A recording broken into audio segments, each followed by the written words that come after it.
Well. The Dallas Cowboys lose another game. Not only do they lose the game, but they lose Dak Prescott for multiple weeks out with a high hamstring pull. And so many people, every time they talk about the Dallas Cowboys, because Dak Prescott is the highest paid player in the NFL, everything seems to fall on Dak Prescott. But Dak Prescott is not the problem for this team. Jerry Jones is a huge problem for this team. But it's not just Jerry Jones. But it's the coach that Jerry Jones has coaching or not coaching this football team. I'm going to show you how the Dallas Cowboys are literally losing games before they even touch the football field every single week. Let's talk Cowboys. We're about to talk facts.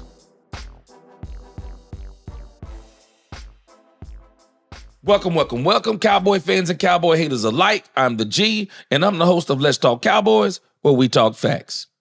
Let's talk facts. You can tell me anything you want to about Dak Prescott. Some of it could be true. You can tell me anything about the running game. Some of it could be true. You can tell me about the defense. You can tell me about the injuries. You can tell me so many things. And you can even give me Jerry Jones. And I'm going to give you for sure Jerry Jones is a problem meddling in the football affairs of this team. But the problem that I have with Mike McCarthy is Mike McCarthy doesn't control the things that he can control. And that's coaching. Mike McCarthy seems to have a problem consistently motivating men. Mike McCarthy also seems to have a problem getting his players to focus in football games. I'm going to show you three things that absolutely solidifies why the Dallas Cowboys are an absolute wreck in 2024. I'm going to show you the penalties they committed in that game. I'm going to show you a breakdown of some of the most horrendous penalties in that game by a YouTuber by the name of BigR. And then finally, I'm going to show you what Jerry Jones says after that total coaching debacle in Atlanta. This is a website called NFLpenalties.com. Has a lot of useful information. The Cowboys committed 9 penalties for 55 yards. And it's not the penalties as much as the type of penalties the Dallas Cowboys are committing. These are coaching penalties. It's a lack of focus by the players and a lack of the coach being able to help these players focus. I want you to look at this. We got Schoonmaker. He has an offensive holding in the first quarter. You have here Dallas with a delay of game. That's in the second quarter. But where the Dallas Cowboys have fallen apart the entire season is the third quarter. The Dallas Cowboys are getting outscored in the third quarter alone by about 50 points, I believe. And so when you look at how they perform in the third quarter, it's no wonder why they are losing these games. And when you look in particular at this game, look at the penalties in the third quarter alone. And I find it to be insane. When you go to the second half of this football game, you will notice, where are the penalties for the Atlanta Falcons in the second half? I mean, all of the penalties in the second half, they're the Dallas Cowboys. And look at the penalties. False start, offensive too many men on the field, illegal formation, false start. Those are coaching penalties. Those are a lack of preparation penalties. And look at this. These are absolute drive killers. Look at the beginning of the third quarter. You immediately begin to shoot yourself in the foot. This is the opening of the third quarter.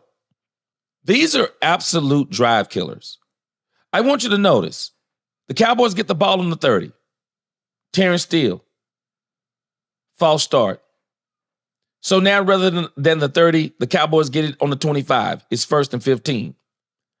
5 more yards changes how you're going to call the plays now. The way you're going to call the plays changes because now you got 15 rather than 10. And so now it's 1st and 15 at the 25. The Cowboys pick up 10 yards. Rico Dowdle. It's 2nd and 5. The Cowboys short left, no gain. Cowboys, again, short right for 3 yards. It's 4th and 2. You see why that's a drive killer? It's easier to get 10 than it is to get 15. Rico Dowdle just ran it for 10. These things are absolutely drive killers. And then, to really add insult to injury, the Dallas Cowboys, they call the absolute worst play of their season to me. They run a fake punt for no reason at all, poorly executed, and are still doubling down on the fact that they called that fake punt. But what's really mind-blowing to me is that they actually had the fake punt planned before the game, of course.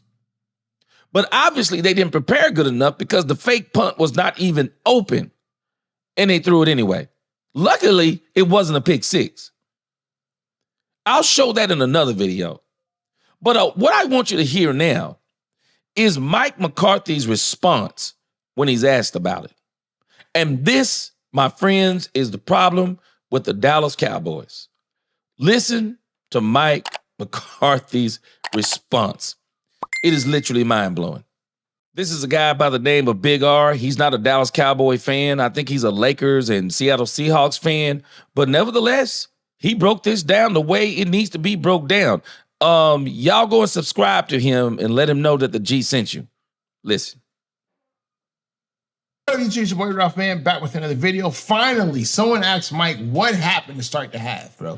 Look at this. This is how the second half started. They call some of the substitutions and keep the pace operation rolling. Mike, they're chasing some possession.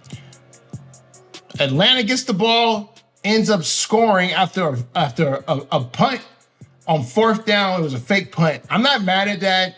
They saw the look they liked. But what I don't get is this happens again after they get the ball. Here and they can't waste them. And another false start. Something else happens. Yep. Half a yard. 0 for 3 on 4th down today. That's a penalty. 12 men on the field and it's 4th down. Listen to Mike. Talk about that sequence to open the third quarter. Open the third. Fake punt, then they scored the touchdown. Then you had the 3rd and 1, and one of those convert there. Just was that kind of put you in a bind there? So that's how that played out. Well, I think it's a little bit of part of the story. I mean, we just had some self-inflicted wounds. I mean, we had, the fake punt was a matchup. John, we felt strong about going into the game. So don't worry about the punt. Self-inflicted wounds, man. Who's in charge of this team? Didn't convert that. But yeah, that's when it got to a 2-score, above the 2-score lead. So we had plenty of opportunities after that. We have plenty of opportunities after that. Y'all, this is a coaching issue. Look at the head coach. This is the head coach of the Dallas Cowboys. He is throwing his tablet on the ground like a child having a temper tantrum. Who's coaching the players up? I'm telling you. The Cowboys lost this game because of coaching. They lost their quarterback because of coaching. They almost lost CeeDee Lamb because of coaching. This is terrible by Mike McCarthy. That third quarter was a typical Dallas Cowboy third quarter. Absolute collapse. And BigR hits it right on the head. Who's coaching this team? You can tell me about Dak, the running game, the defense, the injuries. Jerry Jones even, because I'm about to show you Jerry Jones. You can give me all of that. But the part that I can't just deal with is Mike McCarthy is not controlling the parts he's supposed to control. Mike McCarthy is terrible. He's terrible. I don't understand who he keeps talking about with the wheeze and he's talking like he's not the one in control. Mike, you did that stuff. And I don't agree with BigR when he says he didn't have a problem with the fake punt. What? Worst play of the season. That play wasn't there, and it wasn't the time to call it. It wasn't the play. I mean, it wasn't the time. It wasn't the situation. It was terrible. You have got to tell that punter, hey, I need you to look and make sure that the guy who's covering him doesn't stick and stay on him, because if he does, punt it. Let the up man who's in front of him, let him be the signal giver. Let him say if it's not there, give some kind of signal. Closed fist if they're covering. Straight out hands or something if they're not covering. This play has got to be better designed. It's poor play design. And he's got the nerve to throw down the tablet. It's not the tablet. It's not the tablet. And him and his special teams coach are both doubling down on the whole thing with the fake punt. But that'll be a whole nother video. Now, I want to show you Jerry Jones. I want to show you his response when asked about Mike McCarthy overall. Watch this. What is your confidence in Mike McCarthy right now? I'm good with Mike. I know how hard he works. I like his football mind. I know how good he works. He's got, in my mind, an outstanding coaching record. He's really good with the players. They think highly of him.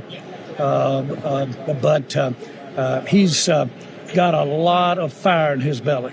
And so I'm just giving you this. I like the positives I see in him. And by the way, frankly, some of the best coaches that I've been around, I got to see them when times were bad. We came in here with Herschel Walker playing for us our first year and we hadn't won anything. They were all out of here to see Herschel. And that guy took it and went to the house with it a few times, our coach there. So I've had experience of having times when you were questioning and thinking about maybe do it differently. But I've had good experience with staying with it. What'd you say to the team? What'd you say to the team? This is hard to watch and listen to. This is hard to watch and listen to. I'm not listening to anything anyone's saying about this team. It's the owner and it's the coach that he hired. It's the owner justifying foolishness when he knows full well watching that game. This is a travesty. This is a travesty. Situational football. Why did you call that fake punt? Why? What look did you get? What look did you get? Because if you break that play down, it's not there. Nowhere. It's not there. And they run the play anyway. You double down after all the penalties, the drive killers. These are coaching issues. And you say, I have full confidence in Mike McCarthy. Jerry Jones, you're a liar. If you had full confidence in Mike McCarthy, the man would not be on a lame duck contract. He'd already have an extension. But I also say, and I've been saying it, I wouldn't be surprised if Jerry Jones brought him back for another couple of years. I just wouldn't. Maybe he takes the play calling away from him, but I wouldn't be surprised. He's talking about the guys like him. I think they like him, but I think they think his coaching stinks. And even if you let someone else call the plays, you could fix the play calling all you want to. But Mike McCarthy is not a motivator of men. He can't keep them focused. And he just can't seem to keep this team consistent and together. Crying shame. That's going to do it for me. That's going to be my time. Y'all tell me what you think in the comments. Did Mike McCarthy lose this game for us? Is Jerry Jones the sole problem? Y'all let me know what you think. If you like this video, please like, share, subscribe. Hit that notification bell so you'll know the next time when Let's Talk Cowboys post another video where we talk facts. Peace.